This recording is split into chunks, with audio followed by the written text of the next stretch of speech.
Welcome to Board Gamers Anonymous, the podcast about board gamers and the insane fun we have at the table together. This is Chris. And this is Anthony. And this is two podcasters that are not at Gen Con 2021. Yes. We like to thank everybody who is actually at Gen Con 2021, but especially our Patreon backers, for helping us bring you a super excellent episode, number 343. All right, everyone, we are back and we are in front of you live, again, recorded if you're watching YouTube. So again, hey, good to see you all. Thanks for coming to YouTube and checking us out. But unfortunately, and I don't know how this happened, because Anthony said we were going to Gen Con and then said it was Gen Can't, which seems mean. Because now we have to do a podcast, and I thought I was going to see games today, but I don't know. The Fantasy Flight Report didn't really count as games, but I guess we'll get into that a little bit later, right, Anthony? Yeah, it's a weird Gen Con. I honestly thought I would be disappointed. I thought we would get to this week, and I would be sad and have the FOMO and see all the pictures and be like, oh, man, I'm missing out. And nothing hasn't changed my mind yet otherwise. And I'm sure it's going to be awesome and everybody is there. And if you're being safe and healthy, good on you. But from our end, watching announcements, which we'll talk about a little bit later, and, not a lot going on there. A lot of companies are not there this year for good reasons, obviously, but it's not the full show that everybody's used to. So Sure. I don't know how much we're missing out on, but I guess we'll talk about this week and next week about what we missed and what we didn't. Yeah, I think that, as you mentioned it, this is weird, right? So for those of you who are not in on the convention circuit, Gen Con is the largest board game convention in the United States. It is usually held the first week of August, but because of COVID, they decided to do everything, I think it's fair to say, a little bit later. So here it is in mid-September, and coupled with a lot of problems, and coupled with holidays, and coupled with COVID and everything else, the football season, everything else that could possibly be a thing. Gen Con's happening. Right now. I've been watching pictures, checking out Twitter, and they're setting up. They're ready to go. Thursday is their big opening day, and it runs until Sunday. And generally, I really love Gen Con. I mean, it's a really great convention. It has pretty much anything you could want to buy in one spot. So as far as that's concerned, it's typically the best. Gameplay opportunities, not as awesome, but if you want a game, if you want the spectacle, if you want the attractions, it's Gen Con. That's diminished over the years for many, many reasons, particularly Kickstarter, but still it's the mother of all board game conventions, although we'll see how this year plays out in the United States. Yeah, I mean, it's weird. Like, this is the first out of the last 7 years is the first one I've missed, because there wasn't one last year, and I made it to the 5 before that. So not being there this year, it's kind of weird, but I don't know. I'm going to be much more disappointed if I can't go to PAX, since it's like 4 miles from my house in December. Yeah. PAX has certainly become my favorite convention by far. Right. And I would really be messed up if I couldn't get there this year. I mean, I do feel, I wouldn't say FOMO necessarily. I mean, a little bit of FOMO as I see a couple of pictures rolling in, but I actually do feel sad. I mean, it's been a really sad year. So obviously not being at the convention kind of makes me sad.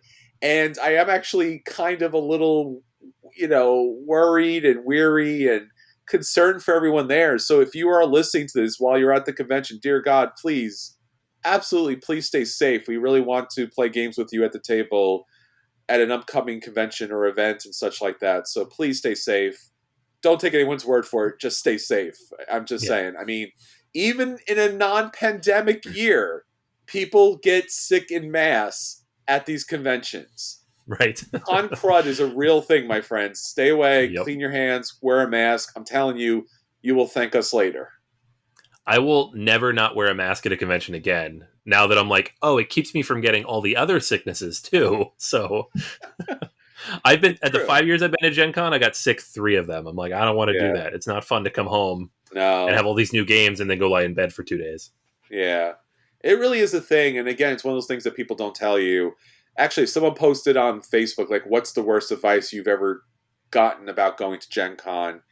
And obviously, any level of personal hygiene is definitely a thing because you're touching something that everyone else has touched 100 times over for the last 5 days. So please be safe, be clean, and obviously drink plenty of water. Yep. Stay hydrated. Even if you're at home, just stay hydrated. Yeah. Life tip. So, as has become an unfortunate tradition for many of us, Gen Con has become Gen Can't, which means obviously we can't be at Gen Con, but we will still certainly be reporting all of the games and releases that are be coming up. Anthony mentioned that next week we'll be talking about a review of all the hotness, all the great games that came out to Gen Con. It's typically a pretty fun episode, especially I think this year is going to be a great episode because Mm-hmm. Gen Con usually comes out with like 3 or 4 kind of surprises, but since there's been no conventions, they've been pushed back. Kind of everything's a surprise, even that the fact that the convention's going on is a surprise. Right. So, yeah, I think that will be a great episode. Our feature review will be the Fantasy Flight Report or the Flight Report reaction. You are going to see Anthony and I react and like this and like that. Oh my God, can you believe it? I mean, and again, if you've never been to Gen Con in years past, Fantasy Flight would do this thing called the Flight Report. And it was one of these things where they would get the biggest hall that they could get for this kind of presentation, fill it full of people, and their executives used to come out and they would promo and show pictures and videos and trailers and teasers and everything they could possibly think of on the screen. Now, Fantasy Flight was great because they had so many IPs, big IPs, fun IPs, that it was always such a great time. Everything was great. Everything was fantastic. Everything was so much fun. And obviously, for many reasons, that's changed. So Right. that's kind of sad, but they still continue to do the Fantasy Flight report. They did it last year, which unfortunately went horribly bad, and they actually, I think they crashed their server, if I remember correctly, or Yeah. something like that. Yeah. Yeah. You and I and a friend of ours tried to watch it live and have a nice conversation. And I think it made it about 5 to 10 minutes in, and then it Yep. crashed. And then they came back and we had a nice chat, and it crashed again. And then they came back and we said, you know what? Forget it. And it was up. They did a recording and it went up maybe 12 Yeah. hours later. And I watched it at like 7 in Yeah. the morning. And so their big surprise reveal of Descent, Legends of the Dark at the end was not very surprising nor very interesting because it And wasn't really, live. they only showed the box. Yeah. So Yeah. you didn't even know, they didn't even tell you or show you what was in the box. What's in the box, man? I mean, come Yeah. on, like. So What am I like, oh, looking at? cool, Descent. Yeah, I have no idea what this is. It's a Yeah. box. I mean, I think we start. We just need to get boxes and just show random boxes. Look, oh look, this is a thing. And you're like, oh, okay, that's a thing. So we will be talking about the Fantasy Flight Report reaction on our feature review. There is a bunch of different things that came out. I think you'll be interested in hearing that, and I'm sure that you will be interested in hearing our outrageous hot takes on everything Fantasy Flight. So that's going to be a thing in a few minutes. So with that said, obviously that's a big part of it. Gen Con happening is a big part of it. Anthony, anything surprising coming out of Gen Con yet, or just even surprising that Gen Con is actually happening? Because I think a while back we never thought we'd see this day. Yeah, I think that's the big thing for me. I haven't seen any crazy big surprises coming out of Gen Con. None of the big games that I don't know. I haven't been paying as much attention as I would have liked. I'm starting a new job on Tuesday, so I'm like, I don't know, conventions. But it's for me the big thing is just we're actually doing this. People are going, the pictures are up, they have a full convention floor. I've seen the map, it's full of vendors. And everybody's gonna be there in their masks, so it's gonna be a little weird probably, but they're all gonna be there, which to me is Yeah. crazy. And I was never gonna go. Once they announced it was in September, I had 100 things going on in September. I knew I wasn't gonna go regardless of the COVID situation. I do have 2 small children who are not vaccinated, so I wouldn't go anyways probably. But it's just I don't know. I want to see what happens. It's, I'm nervous for people. I'm excited for people. I'm excited for what's coming out. I'm also nervous that I might miss something cool. And it's, other than that, I don't know that I have a good sense of what it's going to be like, because usually we have a really good sense going into Gen Con, like what companies are bringing, what releases are going to be hyped up. But as we'll talk about in a little bit with the Fantasy Flight, we have no idea. And a lot of the big companies aren't even going to be there. Fantasy Yeah. Flight's not going to be there, among others. So guess we'll find out next week when we do our hotness. But if you are there, obviously drop us a line, let us know what's hot and what's interesting and what you're playing, because I want to know. Absolutely. So again, be safe, be out there, enjoy the good times, and hit us up. All right, Anthony, so that's what's going on with us in the news. Let's talk about what's going on with our listeners. What's our question of the week? All right, yeah. Question of the week is there's like a small stable of questions that I circle back to every few months because they're fun and we always get new answers from people. This is one of them. It is, what is the best game by your favorite designer and why? So not as what is your favorite game, not as what is your favorite designer necessarily, but what is the best game that that person has made? And specifically why? Because, that's the interesting part, right? Mm-hmm. So I'm going to run through a few of these. Lots of really good answers here. People really went into a lot of detail, which is awesome. So we have AC Holt says Uwe Rosenberg is a solid choice, and Agricola would be the choice for that. But he thinks that Shem Phillips is now his favorite designer because all of his games are consistently good and what he enjoys playing. And Paladins of the West Kingdom is his favorite. Paladins is simply the strongest and most enjoyable from the actual choosing the paladin as such a great mechanic and just the engaging way to play overall. Let's see. We have Sam mentions Great Western Trail by Alexander Pfister. Such a great mix of theme and mechanics. You can mosey along the trail or hustle. It's your choice. So many options and so much fun.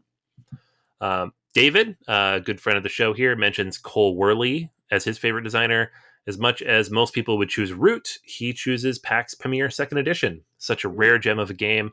Loves the game so much. Every game is quite different and produces some epic game moments.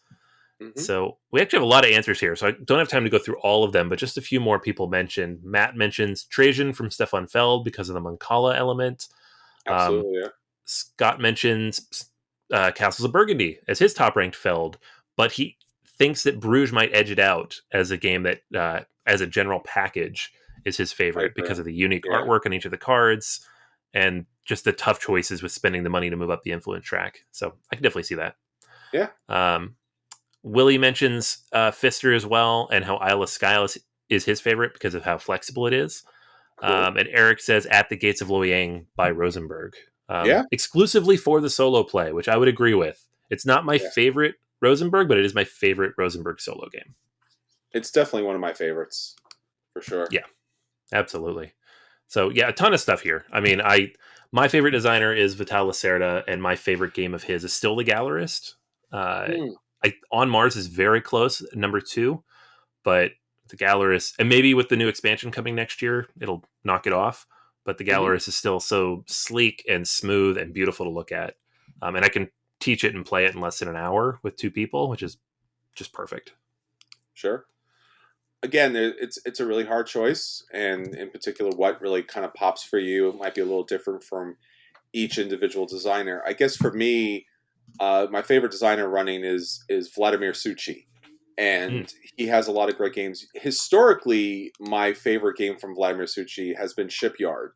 It doesn't look like a game that would be my favorite, but the fact that you actually get to build up a ship, you really do. You get to put the pieces together, the people on the ship, all the different things that come on it. You get to sail the ship. You get these different mancalas and rondelles. It's probably rondelles is probably the more correct way. The rondelles that go along with this. That's kind of somewhat stand the test of time. I guess the only other thing that I would point to would be obviously Underwater Cities. Right. One of the things that I really love about Underwater Cities is the fact that, and you could tell from the game itself, like how you're able to build those card sets, how much time and effort must have came into kind of building up those sets together in order to create this wonderment of an underwater city that you actually, again, somewhat physically build this kind of plan. So, like, as an architect, you have these little bubbles, these little domes, these kind of tunnels, and the resources. It really is, again. I mean, I love terraforming Mars for so many reasons, but Underwater Cities is just a polished, great version of it, and you get to build your own little underwater cities. So for the intense Euro mechanics, coupled with the real practical aesthetics and tactile feel of building both the ships up and the underwater cities up. I mean, both those games are great. I haven't seen I'm not really sure which one is really more of a thing for me at this point. I would love for Shipyard to get a maybe revision. Maybe it could be Spaceship Yard or something like that. Just because I like that theme. I like sci-fi a lot more than just general shipyard. So Shipyard, but with spaceships. I think that would probably Ooh, do that it. would be cool. Yeah, Yeah. very cool. All right, so if you'd like to join us on our question of the week, Anthony's posting questions week all the time, and we would love to hear from you. Facebook and Twitter is probably the best places to catch all the conversations that are happening, especially Facebook. But again, you can reach us through so many different sources. BoardGamersAnonymous.com is probably the best place to look, but we are on every podcast player possible, including yelling at Alexa, and she will actually play Board Gamers Anonymous podcast for you, which is so surreal. I can't begin to tell you. But again, we're on YouTube, where you can see us live and doing the things with our hands because, I'm from New York, I'm Italian, and that's what you do. You do things with your hands. So join us on the video version of this as well, and please subscribe on there. That really helps a lot as far as YouTube is concerned. All right, so that's everything that's going on with our listeners. Anthony, let's talk about the games that we want at the table. Obviously, Gen Con season's heating up. So what is it that you would like to get? And let's talk about our acquisition disorders. All right. Yeah. So I had a game that is scheduled to come out, I think around Essen, but then I saw this one instead pop up, and this one just jumped ahead of it. Uh, so I'll talk about the other game next week. No spoilers. This was just announced yesterday, I think. Azul Queen's Saw Garden. that. Mm-hmm. Yep. So the 4th edition of Azul. We haven't had a new one in a couple years. They had them like back to back for a few years, but Michael Kiesling took a break. I guess he was tired. He had to count all his money. But this new one takes place back in Sintra. So the King Manuel there has now commissioned someone to come and build a beautiful garden for his wife. And so instead of laying the stained glass or building these different tiles or creating a summer pavilion, you are now building a garden. So you're going to have different types of plants and trees and different ornamental features. And the tiles themselves are hexagons now instead of squares or little diamonds that they have been recently, or triangles maybe, I think maybe in the summer pavilion. And we don't know a ton more about that. It's still got the basic Azul drafting mechanic. That's what makes it Azul. But again, you're going to be building a garden instead of, everything else. And I'm always like wary of these game series where they're like, here's a new version of the same game that you've already bought 3 times, and it's got a slight tweak. But every version that they've released of Azul, I've liked. I like all 3 of them, and there are 2 probably that I play more than the rest. I prefer Summer Pavilion with gamer friends, and I play the base game with my family, even though I do really like stained glass. But I do own all 3 of them, so I'm probably going to buy this anyways. So they are saying Spiel as a release date, at least in Europe. I don't know here in the US when they're going to be able to get it over, especially with shipping issues. So sometime this fall, winter, I would imagine. But we have another version of Azul, so it is on the list, and I will almost certainly pick it up because I love these games. You forgot the $300 version of Azul. Oh. I'm pretending that doesn't exist because I can't be a completionist to that level. It's too much. Actually, the stained glass is my favorite. Surprisingly enough, that's the one I like the best out of all 3. So I own 2 of them. I haven't bought the 3rd one yet, but I probably will once I get a chance to get back to the table. I'll be like, yeah, I'll buy this. I keep waiting for them to do a just full out, big box version of this, and we haven't seen that yet. So I don't know if that'll ever happen, but if it does, that would also be nice. But yeah, the $300 version was crazy, and then people bought it, and I was like, still crazy. But yeah, if you have it, that's awesome. So Yeah.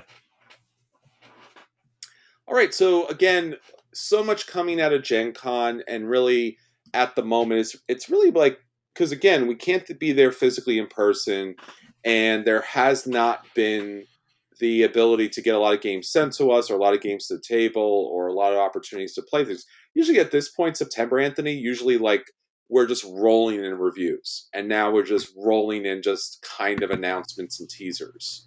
So Yeah. one of the super big, I don't know, for me at least, teasers that they've put out, and there's not official rules yet because this is going to come out during Q4 of 2021. So expect to see it maybe around Christmas time or Thanksgiving time if they want to hit Black Friday, is Seven Wonders Architects.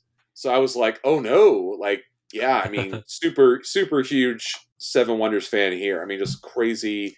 It's other than that one collector's edition, as far as a straight board game is concerned, I probably have bought more upgrades and promos and things like that for Seven Wonders than I have any other game. So when I heard Seven Wonders Architects, I was like, excellent. I'm looking forward to add this to my collection.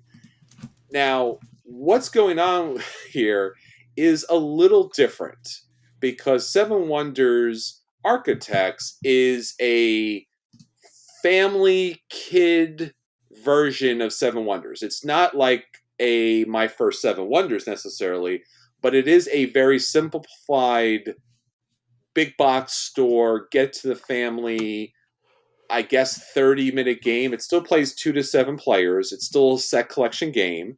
It's a very minimized, minimal version of Seven Wonders, but there is definitely differences in gameplay. It's not just a smaller version or a simplified version.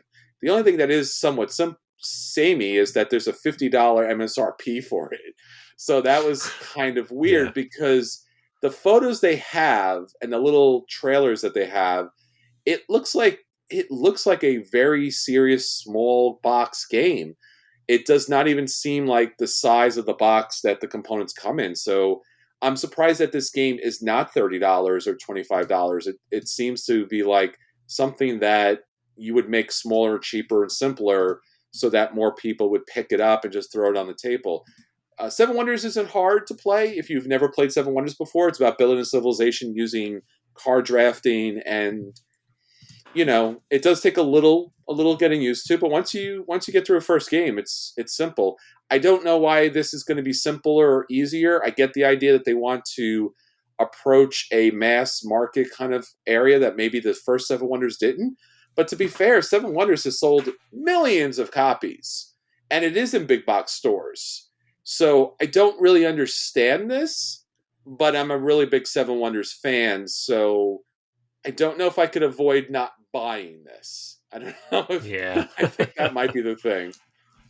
Yeah, I'm not as big of a Seven Wonders fan as you, so I'm definitely going to wait and see what you tell me. Um, Yeah. but it is interesting. It is a very accessible game already, so making it more accessible, I don't know what that means. I guess I need to know what that means before I could be interested in this. But I was very skeptical of Seven Wonders Duel, and that turned out to be one of the best games ever made. So who knows? Yeah, it seems like it's a little simplified in the way that you're actually physically building the Seven Wonder, like the pieces kind of build together. Like it's Right. a two-dimensional flat object. It's no longer the boards. It's actually like a pyramid. So you're putting the pyramid pieces together, and again, you still have the same set collection you do beforehand. So I don't know how much simpler you can make it, but yeah, Seven Wonders Architects will be hitting the big box stores at some point. So check it out. Yep. All right, so that's everything that we want to hit the table. Let's talk about the games that did hit the table and let people know if those games are a buy and they should run and pick those games up. If those games are a play and they should down and play them. If those games are a dodge and they should avoid them. Or if those games are in fact the dreaded burn and they should burn them because, let's be honest, it's been that kind of year. Anthony, what do you have out for us this week? All right. I have a game I picked up last fall, actually. I just never got around to playing it. Twa Dice. So this Ooh, is a dice-based game of Troyes from Pearl Games and the design team behind Troyes. It's not other designers. It's Dujardin, Georges, and Orban. Hmm. And it can be played solo up to however many players you want to waste player sheets on, right? It takes about 20 to 30 minutes. So it's not as quick and light as some dice games, but it's a lot shorter than some of these other big, long dice games that have been coming out lately. Uh, it is a roll and write, but with some tweaks to it. Hmm. So what you have is there's a center piece in the middle of the table. It has a little wheel that turns around it, and then you have 9 little plazas, each of them representing one of the 3 colors of dice in Troyes. So you have Sure. like the military, the merchants, and the church. I don't remember the exact names, but that's effectively what they are. And each of those discs is 2-sided. And so the way the game plays is over 8 rounds. There's going to be a morning phase and a night phase, and so the wheel is broken in half into morning and night, and then those are the 4 or 5 circles or discs that you're going to be placing dice on. And so you roll your dice. There's 3 clear ones and 1 black die to represent like the invaders, and you're going to place them in numerical order on the side of the wheel that you're on. And then based on where you're placed, that's the color of the die and also the cost of the die. So everything is communal, and that's why it can be played with one person. Those 4 dice you put out, the black die is going to destroy that plaza for the round. It'll come back. And then after the 3rd round of the game, it's going to start destroying stuff on your player sheet. So you're trying to work around that a little bit. Sure. The rest of the dice, all the players simultaneously choose which one they want to purchase, and then they're going to mark something on their sheet accordingly. So based on the number of the die, you're going to find the column on your sheet. And the first time you play, it's just going to be column 1 is 1, column 2 is 2, so on and so forth. But later on, they can be all mixed up. It just depends on how you want to play it. And then you're going to go to the color in that column, and there'll be 2 options there, and you're going to mark something off. So the options that you have are, for the military side, you can build keeps and fortresses that block attacks. So if you build the keep in that particular column, then future rolls of that black die are not going to affect anything. You're not going to lose anything when that happens. So the more keeps you build, the more you protect, but the less points you're going to get from other stuff. So you got to be kind of balance it out. On the yellow side of things, you have all these different bonuses. So those are going to be things like, based on the number of red dice that are currently available, you get this many coins or this many flags or this many people, citizens into your city. On the church end of things, on the white dice, the main piece that you're doing there is scoring objectives for the end of the game. Now, there's a bunch of ways you're going to score, but this is the one that you mark off will correspond to one of the 6 different rows. It sounds more complicated than it is, but basically, one of the chunks of things you mark off as you go through the game, you'll be able to score that. And the more of those you mark off, the more points they become worth. The ultimate goal of all this is to circle the little citizens at the bottom of the game sheet. Every citizen you circle is a point at the end of the game. It doesn't matter which one it is. But if you get columns of citizens all the way down, you're going to get various bonuses. So you want to try to balance it out so you have equal numbers of red, yellow, and white citizens. And that's pretty much it. You're going to do that 16 times. So, twice per round for 8 rounds. And ultimately, you're going to have various extra bonuses you can use. You have money that you can use. Well, you'll have to use to buy dice. But you can also use it to change the values of the dice. You can use your church points to change the color of the die. You can change the actual location that you pull the die from.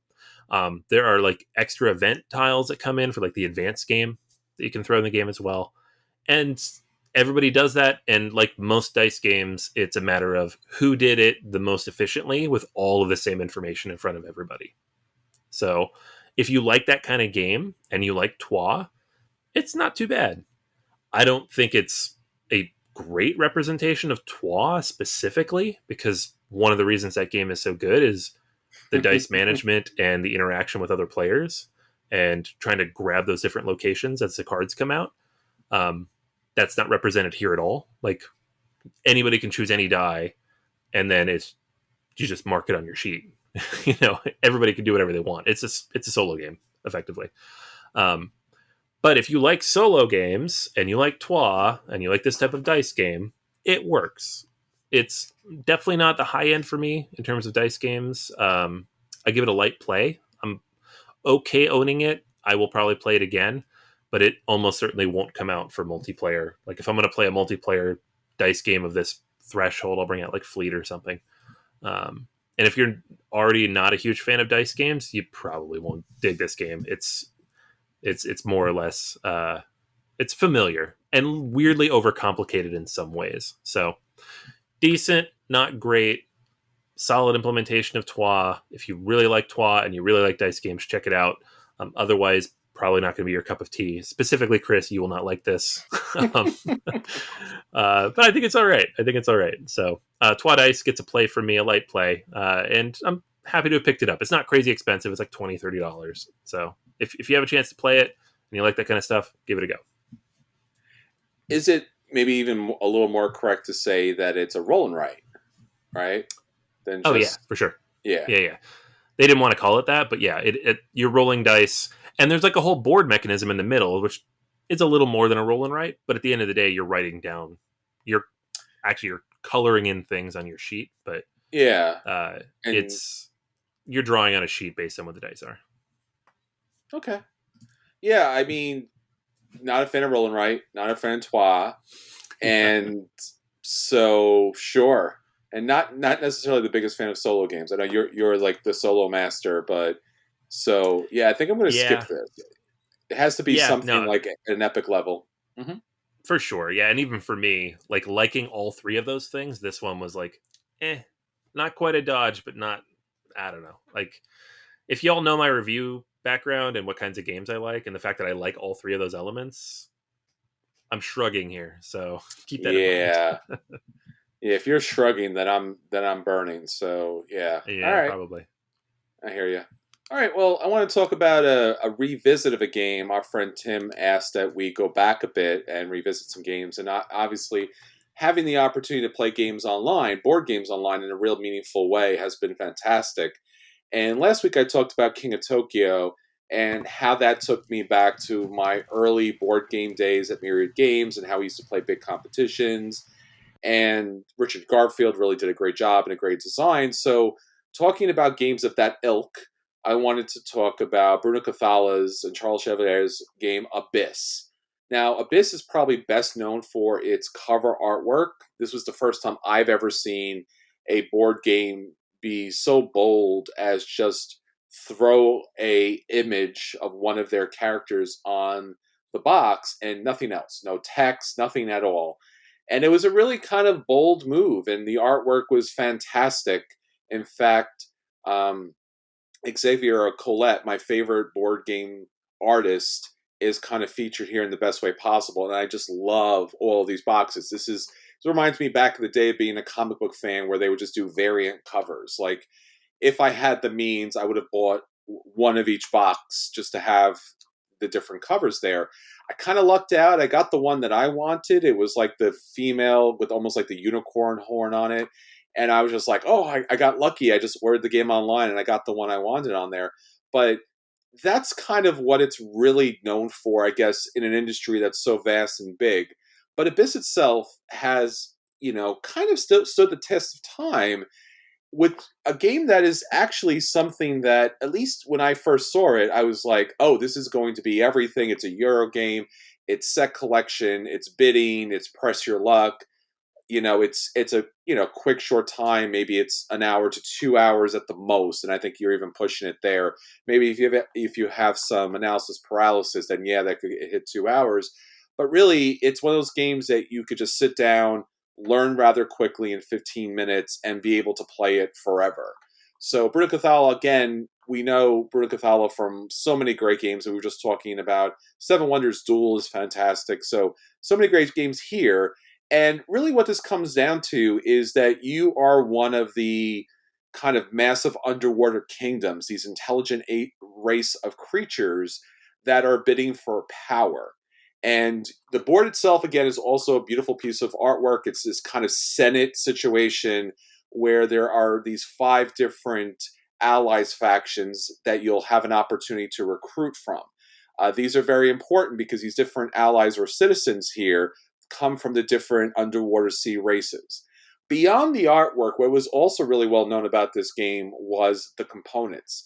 This game actually came with these little black plastic cups they look like clamshells, and then white pearls inside the actual shells that actually were the currency in the game. So if you've never played the game before, it really comes down to a lot of purchasing and bidding for cards.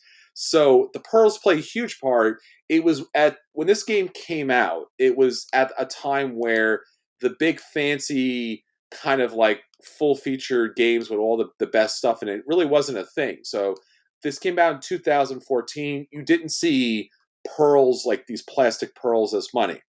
But throughout the game, you are picking up these different ally cards in order to do a set collection, because a set collection will be necessary because what's really going to score you points in the game is the Lord cards. These beautiful pieces of artwork that are in the game are going to give you different victory points based upon their special ability, and in some cases, they don't have a special ability at all. They just score you a lot of points.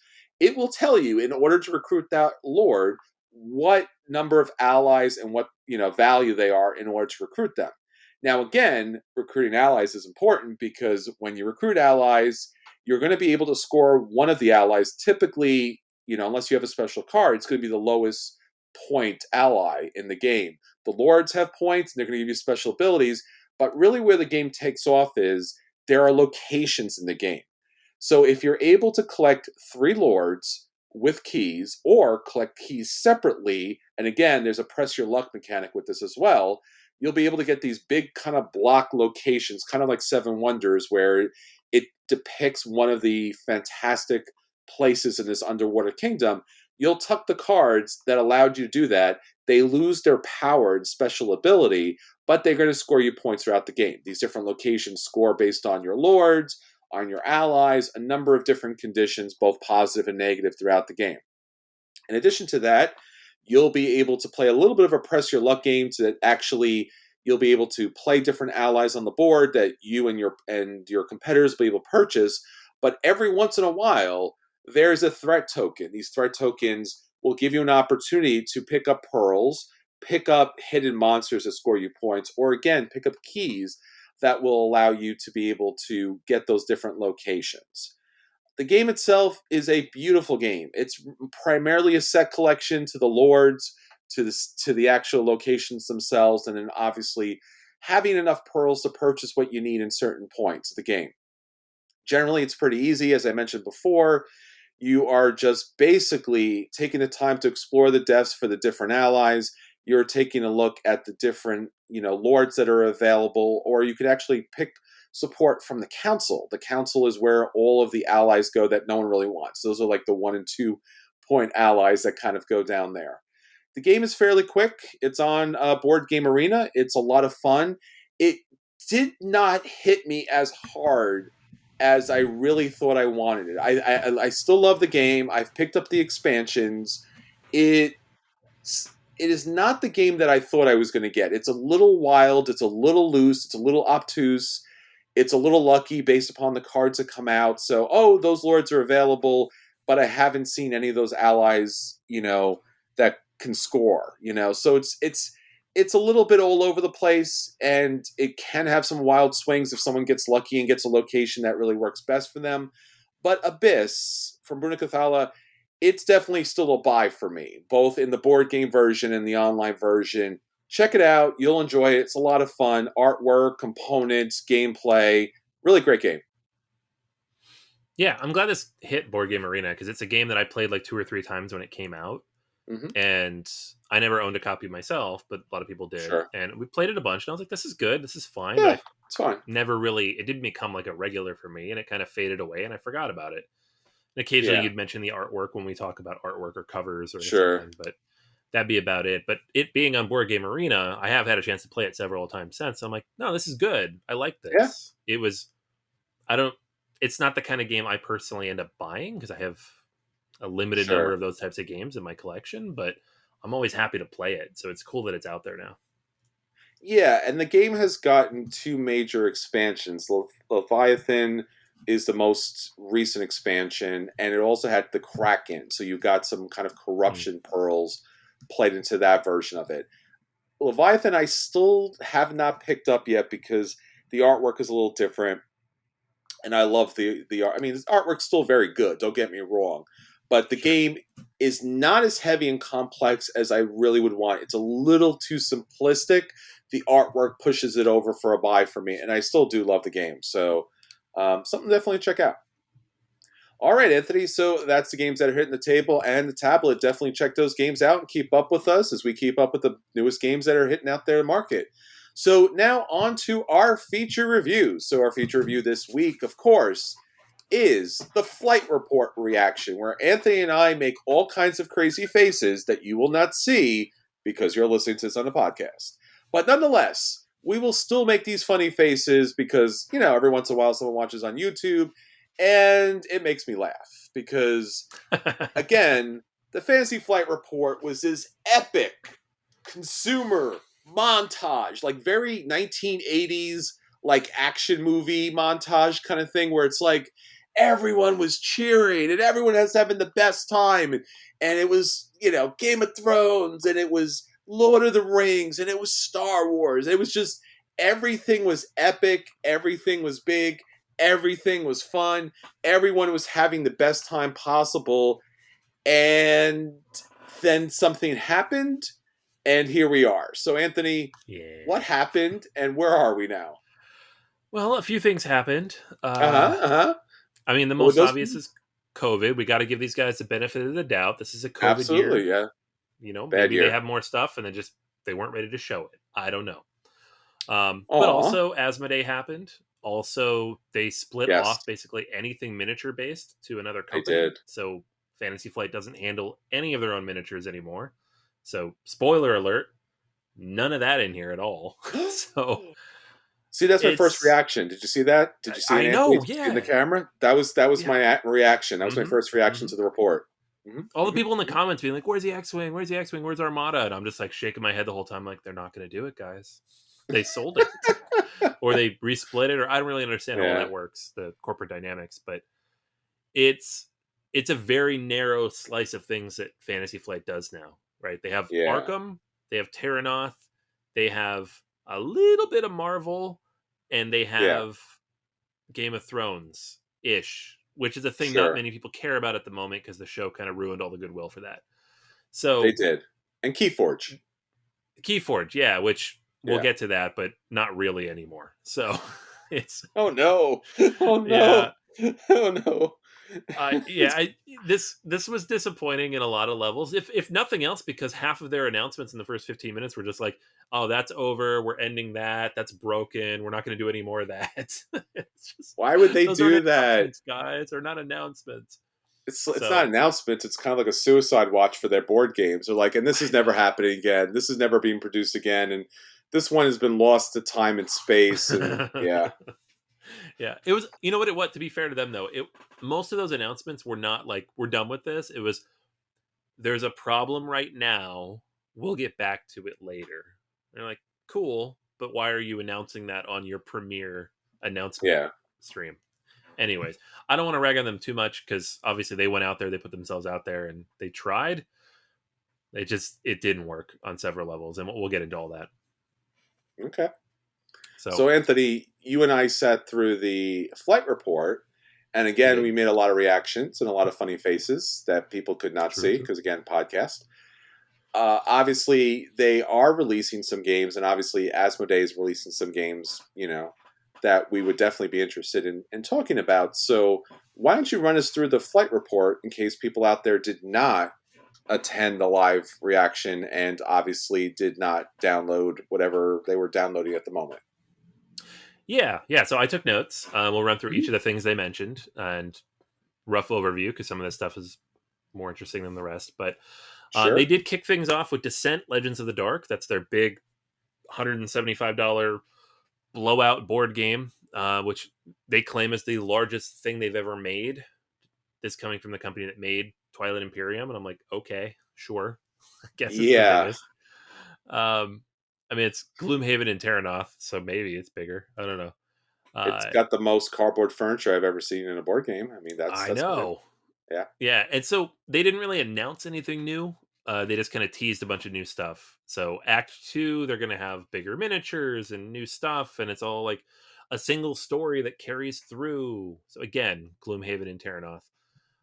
They've announced, kind of some novels and stories and books that are coming out, new miniatures and all that, but they didn't show any of it. In fact, there was like one Well, weird moment on the stream yep. where they showed a giant miniature covered in a sheet, and he's like, "Look how big it is!" And he put it next to another one, and then he didn't show what the miniature was. And What are I you going to and spoil? We're not going to know what that is. Just show it to us.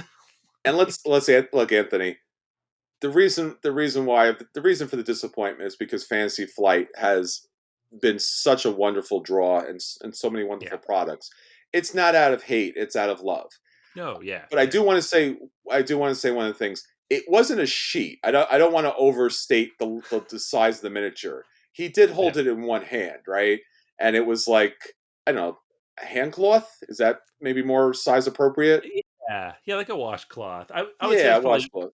8 inches tall, maybe. It was I big wish for a I miniature. wish it yeah, I wish it was a sheet because I just was like something. Give me some kind of like that was Fantasy Flight was known for was their great miniatures. Yeah, yeah, Yeah, in games, and so it's just not a thing anymore. I mean, Descent is there. They're talking about Act Two. They've got more stuff coming for it, but again, no real announcements yet. And to be fair, Legends of the Dark just came out like a month ago, so there's no reason they hmm would have new content yet because it's a lot of content just came out. Uh, the next thing they mentioned was Keyforge. This was a funny one because they just put up a thing last week that said effectively, Keyforge is on hiatus because our algorithm broke. I'm doing air quotes if you're listening. crazy. Um, and this is the new set. There's a new house coming, 11th house, the Equidon. It's a faction of merchants. Mars is coming back. We have no idea when it's coming. When it does come, we're going to try to do a digital version. hmm So I don't know. I'm sure it's coming back because it made the money, maybe. I don't know. I don't know what algorithm broken means. It's such a vague tech speak thing. That could mean like the guy who built it quit and we don't know how to replace him, or it That's could mean fantastic. like we coded it wrong and then when we added new stuff, it doesn't work. I don't, who knows what that means. So Keyforge could be back in 6 months, 12 months, 2 years, who knows. Mm, I love Keyforge, but not having been able to play it in person in almost 2 years, I'm probably out at this point myself. And I think a lot of people sure. are in the same boat. So when they do bring it back, hopefully they do a big relaunch because otherwise, I don't think if they just like, here's an expansion, I don't think it's going to do anything. Yeah, understood. So moving on, we've got a Game of Thrones Betwixt. That was a fun name. Betwixt. I don't know why they went with a candy bar name for their board games, but yeah, I think I'm still betwixt that they actually named that game that because I again I'm sure they have a very good reason for it, but this just reminds me of so many board games that are at least titling that's too smart for their own good, Right. and I think the betwixt is one of those things. Obviously you mentioned Keyforge as having some kind of internal technical problems. Maybe eventually an app will work for it, or maybe they could have said it was like the Martians kind of messing with things because they're coming back. But this betwixt situation does not make any sense to me whatsoever, considering the fact that there's so very much out there about this. I don't know. I'm betwixt, Anthony. How about you?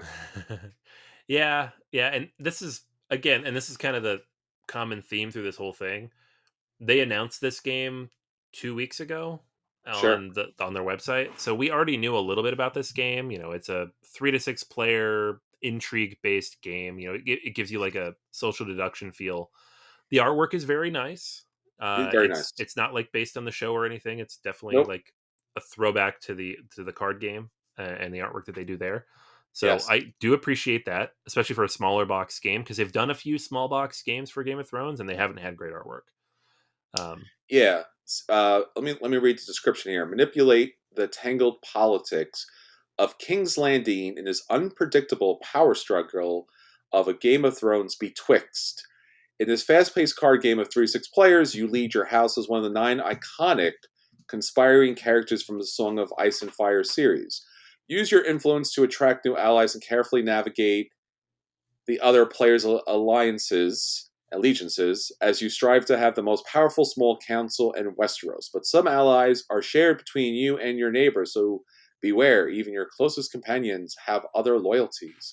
Ooh, oh my. Ooh. I mean, it sounds a little interesting, but it also sounds like a small, like a it's filler thing, you know?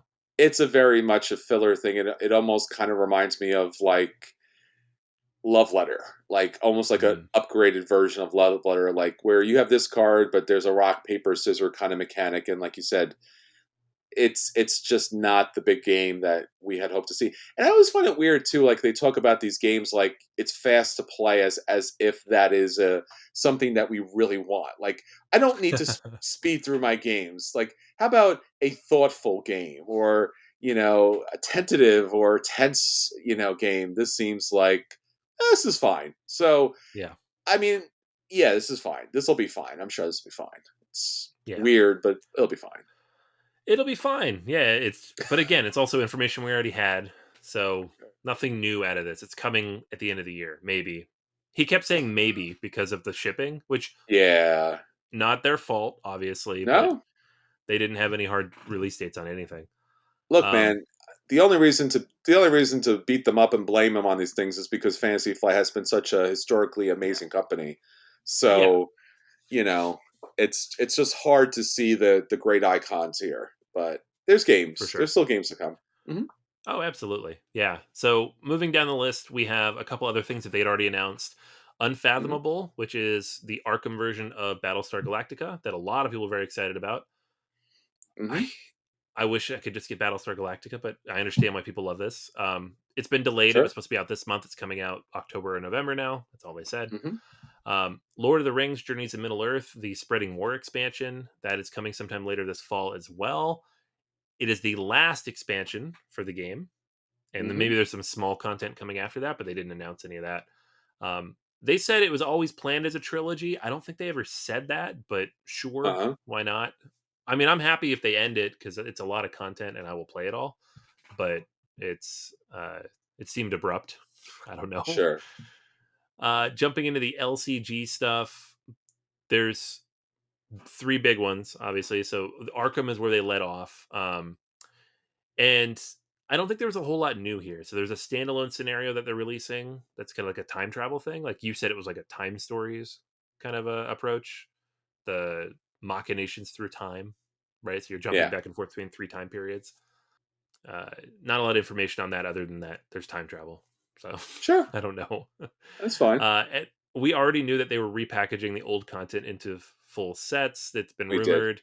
rumored. So we have the re-release of the core set, which has already happened, but then they're also doing the next set is you have the player cards and the scenario cards in two full boxes. So you get all the content for a year all at once instead of buying the packs every month, Yeah. which I think is cool because I hate having to chase those things down every month if I don't have a Sure. subscription somewhere, which not a lot of places offer. They're also going to repackage the old stuff, including Dunwich Legacy, starting next year. So if you don't have the old I, stuff, I have all the old stuff, so I don't care. But if you don't, I find it weird that and again, this is so much, based on your bandwidth. Like we talk about subscription models, they should have just honestly do a subscription because, so many people, myself included, would have just bought a subscription and get the things mailed to us right? because, considering the how so many of the local family game stores have gone out of business, if not for COVID, but all across the way. I would have bought this straight up separate. And I guess the other thing too about COVID that we've seen is that a lot of the publishers did report that what games sold best were not the new games, but the kind of like classic games. Right. So it makes sense that this would come out in the way it came out. So yeah, makes sense. And obviously Amazon, right? We should also mention Amazon. Yeah, yeah, yeah. Those little packs are not. Those are designed, I think, for friendly local game stores because they put them on their display. You see them all. You pick them. If you're buying Yeah, all your stuff online, there's no reason to do it that way. So, yeah. and it's more sustainable. Like, so good on them. There's not all that plastic packaging everywhere. Hmm. It's all comes in one big box, so Sure. it's more streamlined. I don't have a problem with it. I'm probably not going to No. continue with Arkham. It gives me a good stopping point because Yeah, yeah. I'm in on Marvel now. But for those people who want to go back, it's a good chance to do it. Until the crossover happens, right? One of I those know. what if boxes, like what if they crossed over? Oh my gosh. Yeah, I'd have to buy Hmm. that. There you go. um, so they also went back to Lord of the Rings LCG and they Hmm. talked about, it's been around for 10 years. It's kind of the precursor to Arkham. And so they're doing a revised core set in the same model as Arkham. So it comes in the same shaped box as the Marvel box, which Hmm. has everything you need to play 1 to 4 players, which is always a big problem with Lord of the Rings, is that base box only has enough for 1 to 2 players. If you want to play more, and it's not designed as a solo game out of the box, it's really like a 2 player game. Hmm. Um, Now you can do all of it out of the box, right? They're also adding campaign content to everything, all the old stuff. So all the like the campaign model that they have in the Saga expansions, that's going to be in all that stuff. And then they have the repackaging of old stuff as well, but not all of it, just the stuff that they think is good. So we don't know what that means yet. But um, Lord of the Rings is amazing. It's one of my favorite games. It's really hard to find the old stuff. Really, Yeah. really hard. Arkham, you can find almost everything. They reprint it often enough. Lord of the Rings, they reprint each of those cycles like once every year or two, and they sell out instantly. They're really hard to get. So I'm happy they're doing this. Excellent.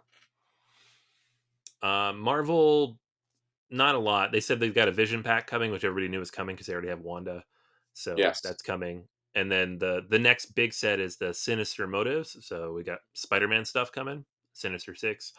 Hmm. Mad Titan has been delayed a long time. It was supposed to come out Hmm. last month, and I still don't have it. So I'm guessing next month at this point. Um, so I would guess the Spider-Man stuff will come out sometime next spring. Would be my best guess. They didn't have a date, Yeah. but the Guardians of the Galaxy stuff came out in March, so probably around then, I would imagine. Yeah. Miles Morales and Spider Gwen or Ghost Spider, another way. Yep. So yeah, some different characters there, and it looks like some new artwork, which I'm really happy about. Right. Yeah. Yeah. They've been playing with the artwork a little bit in some of the recent stuff, but this looks like a really big departure, which in a good way. So Yeah, I'm no, happy for that. that was one of the things that was kind of bumming me out. Was I really wasn't, the artwork didn't really hit me. This artwork Right. gets me a little bit better. Hmm. Cool. Yeah. And Spider Man on top of that, which is great. Oh yeah, Um, because there's Spider Man and Spider Woman, and I think that's and Green Goblin, and that's the Spider Man content we have right now.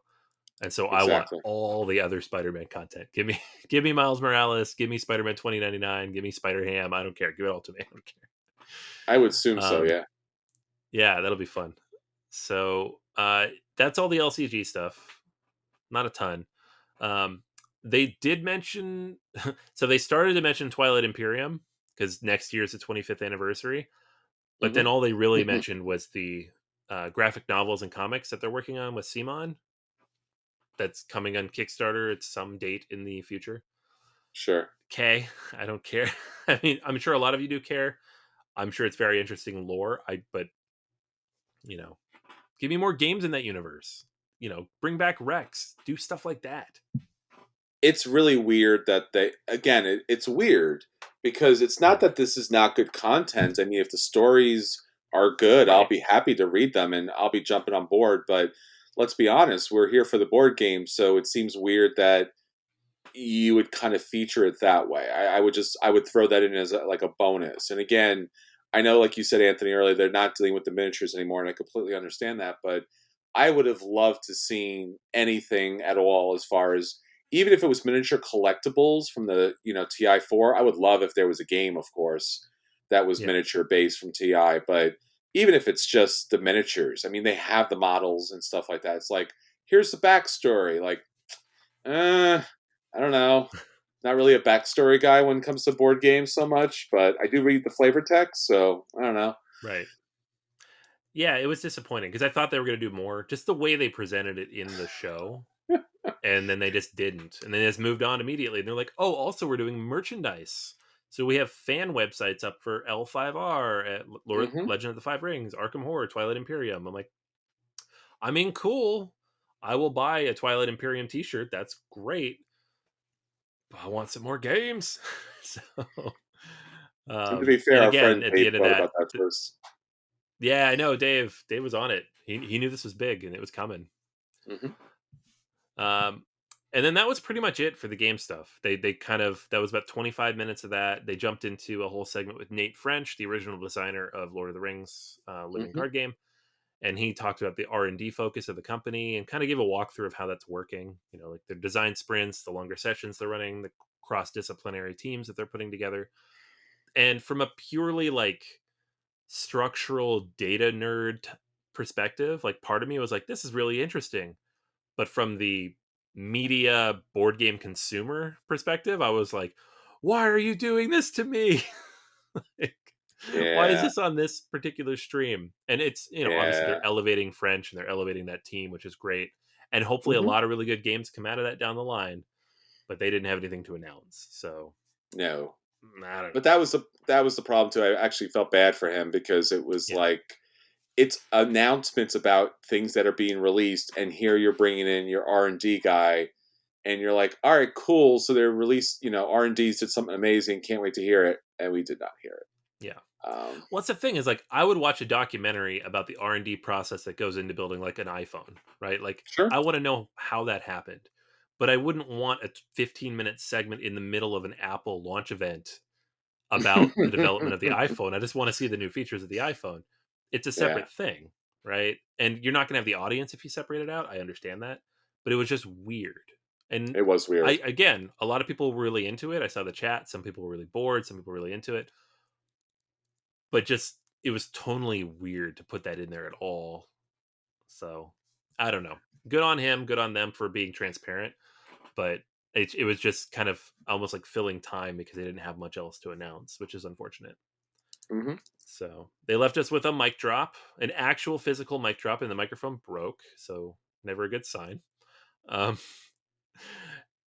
so if you watch the chat throughout the show, people were like, they mentioned various different things. One thing that Wait. gets mentioned and has been for a couple years is Star Wars Outer Rim, which is a game they released, I guess 3-4 years ago now. Hmm. And like most Fantasy Flight board games, when it's first released, it's a little thin on content and it needs an expansion. They almost all need expansions. Fallout got better Oh, with an expansion. Um, Civilization: A New Dawn got way better with the expansion. These are all games where you look at it and you play it and you're like, it has potential, but it needs an expansion. And then Outer Rim, there's just like nothing. You didn't hear anything. So they have an expansion. That's great. It's an interesting thing. It's not a mic drop moment though.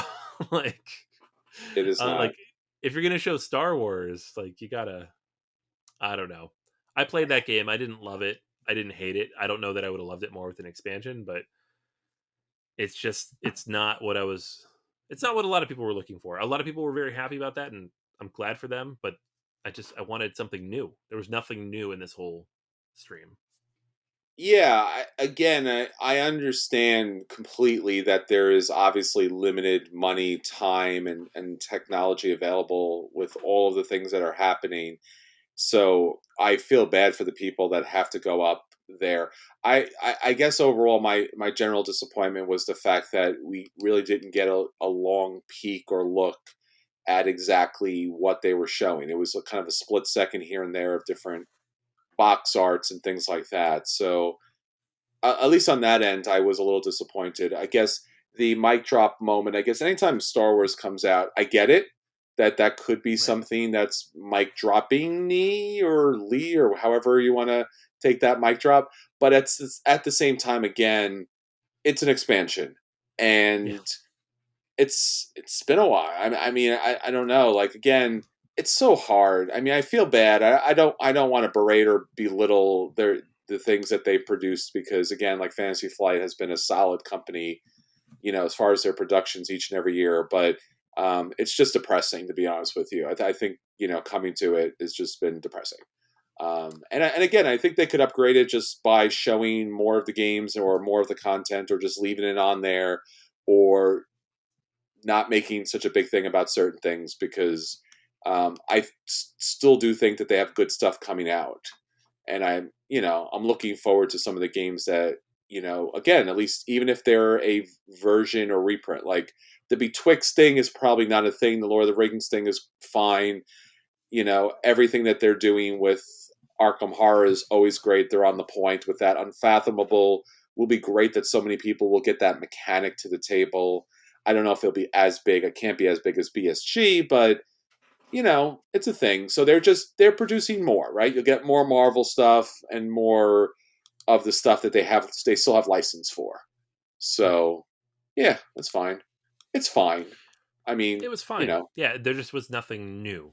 And that's kind of what we've no, come to expect from Asmodee in general, right? Like Z-Man puts out Pandemic clones sure. and Fantasy Flight puts out new LCG packs and reskins their old games. And Yeah, that's where the money is. That's what video game companies do. It's what movie studios do. So of course it's what the big board game studio would do. It's just I hope that the R&D thing, I guess that's why I was interested in that, is I hope that leads to more exciting, interesting new things. Like it doesn't have to be mm, new IP, although that would be amazing, but just new mechanics, new ideas, something, right? Because it's gotten a little stale from our big companies in the last few years, and all that does is it pushes all the ingenuity onto Kickstarter, and it's all from mm, smaller companies, which is fine and it's great, but it really funnels down how the industry works. You don't have a big studio working on creative new IP, yeah, um, at least not one that's not funding it through Kickstarter. Which we've been over this 100 times on Kickstarter, but like if it's on Kickstarter, you got to worry about all the extra expansions you can't get, and all the extra miniatures that the game doesn't really need, and all the tacked on stuff yeah, that isn't play tested. You don't get the streamlined, carefully designed experience that a Fantasy Flight used to put out, and that's yeah. I don't know. It's disappointing to me. So hopefully, I hope it's not dead. I really do. But the last couple of years have been disappointing to say the least. I think one of the other things too we didn't mention that was a mainstay for Fantasy Flight was the games that they used to the organized play, right, at Yeah. the different game stores. Fantasy Flight used to do a good thing with that, especially with the miniature games that they used to have in play. And if you go listen back to a bunch of episodes or a bunch of Gen Cons, like how those things kind of fell apart.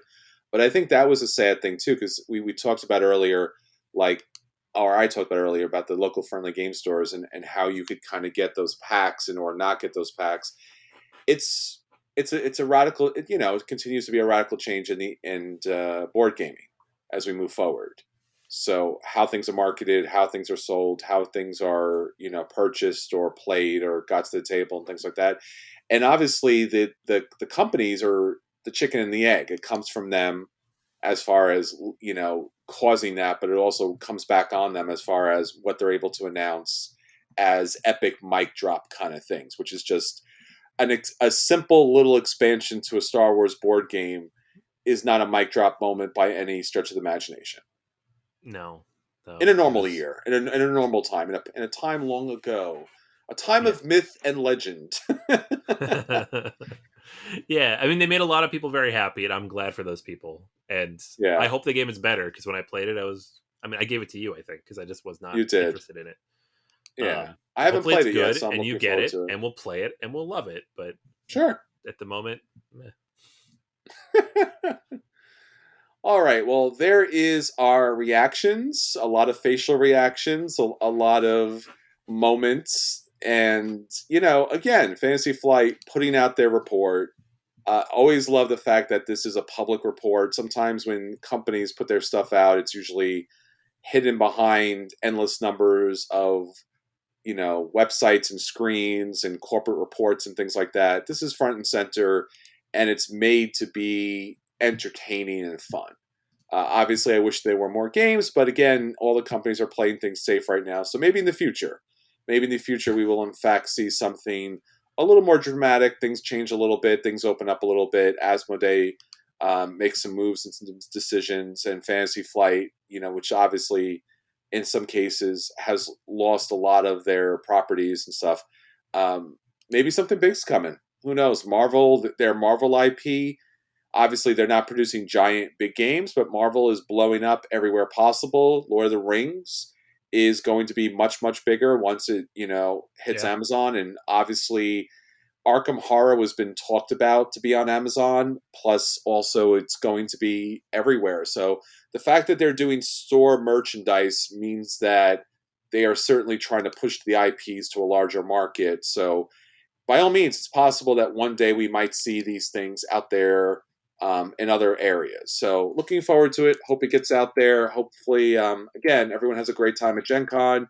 Hopefully, you get those games to the table. And I guess until next time, this is Chris. Hey, and this is Anthony.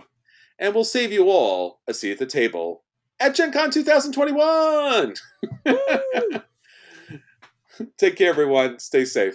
Peace. Bye.